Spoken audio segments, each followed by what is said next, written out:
proposem al ple els següents acords. El ple de l'Ajuntament de Llíria acorda la seva disconformitat amb els pressupostos generals de l'Estat, ja que no s'adeqüen ni a la nostra població ni a la nostra aportació del PIB estatal. El ple de l'Ajuntament de Llíria sol·licita al president del Govern espanyol que acabi amb la discriminació en les inversions del territori valencià que els pressupostos generals de l'Estat arrosseguen des de fa anys. El ple de l'Ajuntament de Llíria sol·licita al president del Govern espanyol un pla de retorn del deute històric que manté el Govern espanyol amb els valencians i valencianes. El ple de l'Ajuntament de Llíria reclama un model de finançament més just per al País Valencià. El ple de l'Ajuntament de Llíria trasladarà els següents acords a la presidència del Govern espanyol. Aquest mes han estat debatint els pressupostos generals de l'Estat i malgrat haver un consens general de part de tots els partits a nivell del País Valencià del maltracte que patim any rere any de la finançació autonòmica, no ha hagut una defensa ferma. No ha hagut una defensa ferma dels nostres interessos econòmics per part del Partit Popular en aquests pressupostos. Era el moment de ser valents. Era el moment de plantar cara i demanar una finançació justa i no han estat a l'altura.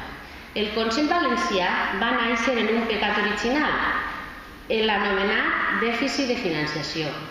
Després de 30 anys d'estatut estem pitjor que mai. Cal recordar que el deute històric que manté l'Estat en la nostra comunitat ve de les primeres competències que se traspassen, de les competències educatives i després del traspàs de la sanitat, que fan que rebem una sèrie de despeses i una sèrie d'institució que estava mal dotada.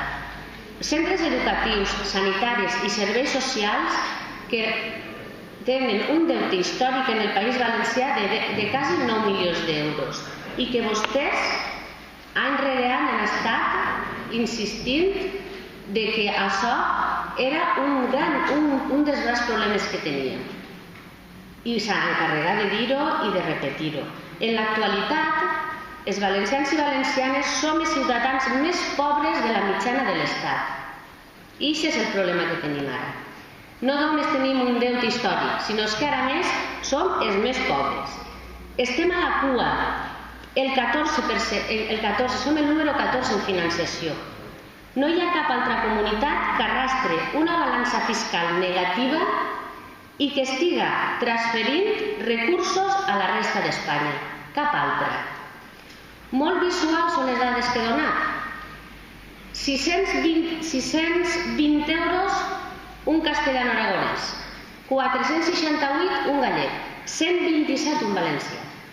És un poquet fort. N'hi ha diners, no veu? N'hi ha diners. El que no n'hi ha diners són per als valencians i per a les valencianes. Per això no n'hi ha diners. En l'actualitat, la Generalitat Valenciana viu una precarietat econòmica. El president Alberto Fabra ha agafat la tisora i ha començat a carregar-se l'estat de benestar a marxes forçades. Tots ho sabem, és que a l'Ajuntament de Llíria ens deuen 2,5 milions.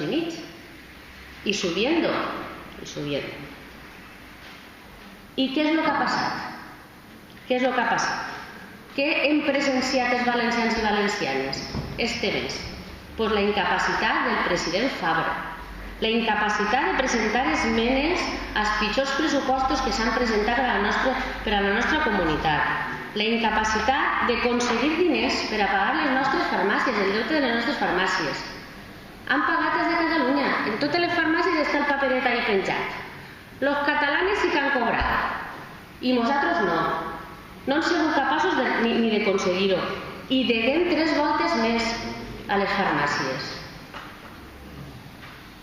És que no ha sigut capaç el president Fabra ni de presentar les esmenes que les Corts Valencianes havien aprovat per unanimitat, com la taxa del gas, que afecta directament al nostre teixit econòmic, al nostre teixit en el món de la ceràmica. I no s'han atrevit ni a presentar l'esmena. Una incapacitat que ha dut a no recolzar les esmenes que hem presentat tots els grups de l'oposició que estan treballant per al País Valencià. I ha demostrat que el president Fabra no pinta res i que no actua com un president de la Generalitat, està actuant com un delegat del govern. Això és el que està fent. I què hem aconseguit? Doncs hem aconseguit tindre uns pressupostos que no aprofiten per a corregir el gran desequilibri que tenim, que hem estat patint durant molts anys, que això fins ara, en el moment que vivim, ho podríem entendre, però que no s'ha defensat en absolut els nostres interessos. I això per això hem portat aquesta moció així, per a dir que no, per a queixar-nos, però queixem-nos, vostè ho ha dit, manifesta el nostre malestar, la nostra disconformitat. Jo no he sentit en ningú moment que no la van a recolzar, jo espero que sí. Jo en ningú moment ho ha deixat veure que tal, en ningú moment ho ha deixat clarament. Jo espero que sí que la recolzen, ja que expressar el malestar que tenim així, des del Partit Popular també, hi ha que expressar-la.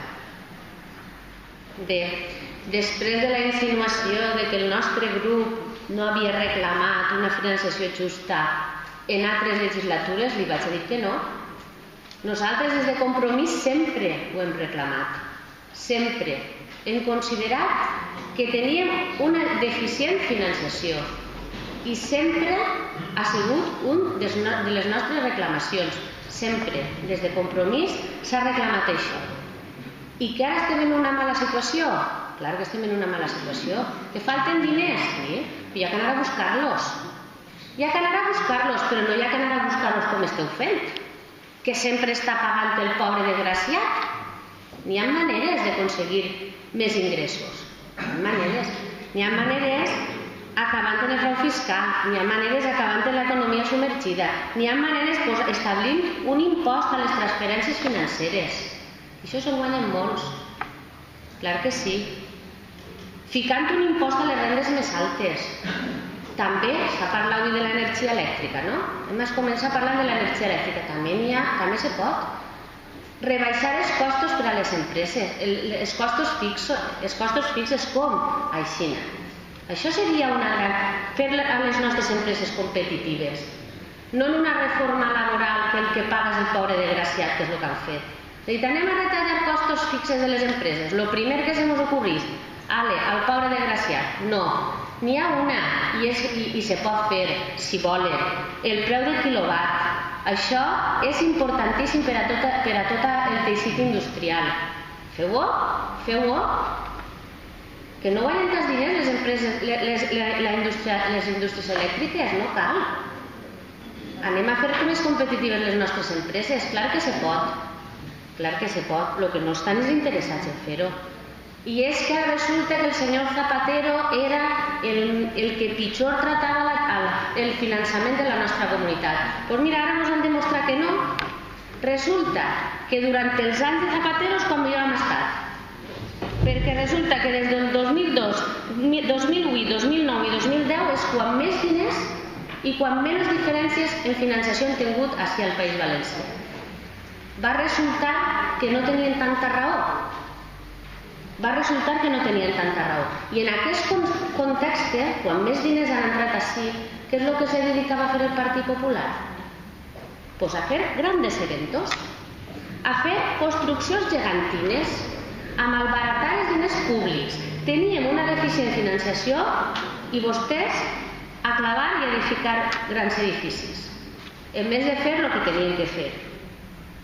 Augmentar el valor afegit de les nostres empreses, invertir en agricultura. És que no, han destruït el nostre teixit productiu. Sí senyor, i això és una bomba de rellotgeria. I ara sí que són famosos en Europa.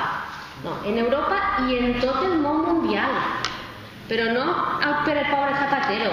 Nosaltres que ens ho hem guanyat a pols. Per la corrupció política, desprestigi de la classe política al 100%. Ens ho hem guanyat a pols i per desgràcia de les institucions valencianes. I això ho ha aconseguit el Partit Popular, així, al País Valencià. I ara portem aquesta moció i si volen poden dir que no estan d'acord. Clar que poden. Ho ha dit Carme perfectament. És exigir i exigir que és brutal. 6 euros una persona en Castilla y León i nosaltres un. És que és espectacular. Hi ha que dir que no tots. Hi ha que dir que no tots, i ara tenen l'oportunitat.